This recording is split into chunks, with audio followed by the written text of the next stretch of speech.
हमें चढ़ाने का स्थान कहां से बताया गया? उत्तर की ओर मुख कर हमें दक्षिण में बैठना है, उत्तर में मुख करना। उत्तर की ओर भगवान शंकर की जलाधारी, जलाधारी से मतलब है जो शिव जी का चढ़ा हुआ पानी जो बहता है वो उत्तर की ओर जाता है। तो हम कहां बैठते हैं? बोलो बोलो जम के, दक्षिण की ओर। मान लो शिव जी का पानी इधर जा रहा है तो तुम्हें इधर बैठना है, शिव जी का पानी इधर जा रहा है तो तुम्हें इधर बैठना है। वैसे तो शंकर के शिवलिंग के आसपास कहीं पर भी बैठकर पूजन कर सकते हो, पर विशेष कोई कामना होती है, विशेष कोई मनोकामना है और आपका दुख जब कटता नहीं है, आप हार जाते हो, तब उस समय पर दक्षिण में बैठकर जहां उत्तर की ओर मुख कर कर भगवान देवाधिदेव महादेव को जल समर्पित किया जाता है। उत्तर दिशा में ऐसा क्या है कि शंकर जी का जल उत्तर की ओर जाता है? ये उत्तर और दक्षिण, ये दो दिशा तो हमारे यहाँ बड़ी विचित्र मानी जाती है। हमारे यहाँ सबसे अच्छी दिशा, कोई मकान भी लेता है तो कहता है पूरा पश्चिम का मकान होना चाहिए। कोई मकान ले, पूर्व का मकान हो, पश्चिम का मकान हो। कोई दुकान ले तो कहते हैं पूरा पश्चिम का मकान दुकान हो। पर मेरा वो घरदानी तो उत्तर दक्षिण का आनंद लेता, उत्तर दक्षिण। ऐसा दक्षिण दिशा में ऐसा क्या है कि शंकर जी का चढ़ा हुआ जल दक्षिण में ही जाता है? यहां तक शिव महापुराण की कथा कहती है, मान लो आपके घर में छोटा सा शिवलिंग है, आपके घर में छोटा सा शिवलिंग है, उस शिवलिंग को आपने थाली में रख लिया।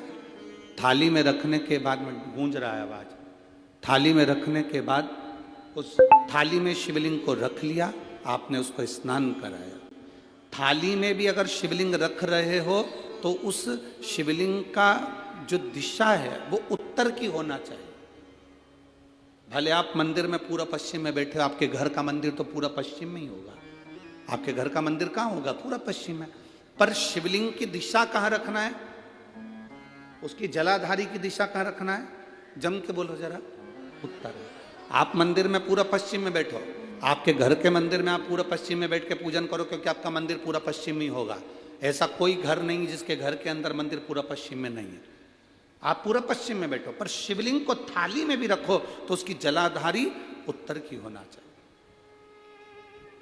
आपने अगर स्नान कराया है शंकर भगवान के शिवलिंग का जल जो आप लेकर जा रहे हो विसर्जन करने के लिए, शिवलिंग का चढ़ा हुआ पानी जो भगवान को हम घर में स्नान कराते हैं, भगवान को घर में नहलाते हैं, स्नान का जो जल होता है उसको हम ले जाकर जब वृक्ष में डालते हैं, उस समय पर शंकर का घर में चढ़ा हुआ जल जब हम ले जाकर उसको डालते हैं वृक्ष में, अगर आपका ध्यान उत्तर की ओर है, आपका मुख उत्तर की ओर है, भले आप जल डाल रहे हैं पर मुख यदि आपका उत्तर की ओर है तो आपकी मनोकामना पूर्ण होती ही है, ये निश्चित है।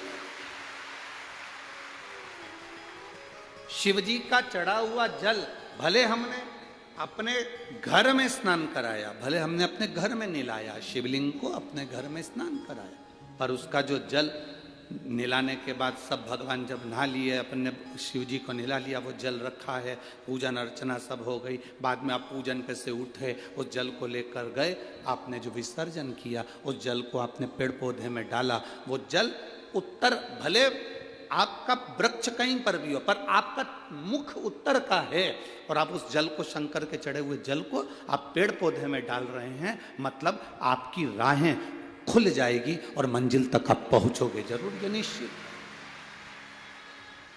ये निश्चित था। किस किस के घर में शिवलिंग है? हाथ उठाओ जरा, सबके यहाँ है, रखिए। समझने वाली बात है, ये आज की कथा में, जलगांव की कथा में ये प्रसंग निकला है तो आपके जीवन की सार्थकता रखने वाले।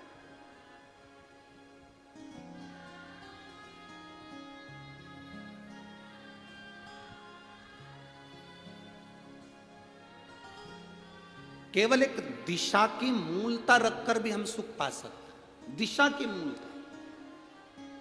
यहां एक बच्चा बैठा हुआ है, कोई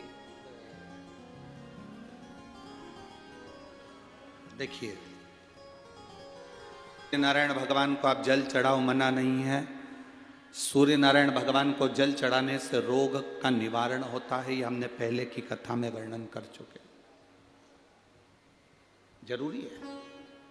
पर घर में जो तुम शिवलिंग रखे, उस शिवलिंग का चढ़ा हुआ जल, उस शिवलिंग के स्नान का जल, पूजन का जल आप किसी भी वृक्ष में चढ़ा रहे हो, पौधे में चढ़ा रहे हो, पर आपका ध्यान याद आ जाए। अगर कथा, जलगांव की कथा अगर थोड़ी सी याद आ जाए तो तुरंत अपने मुख को उत्तर का कर लेना और पानी डाल देना, रास्ते खुले।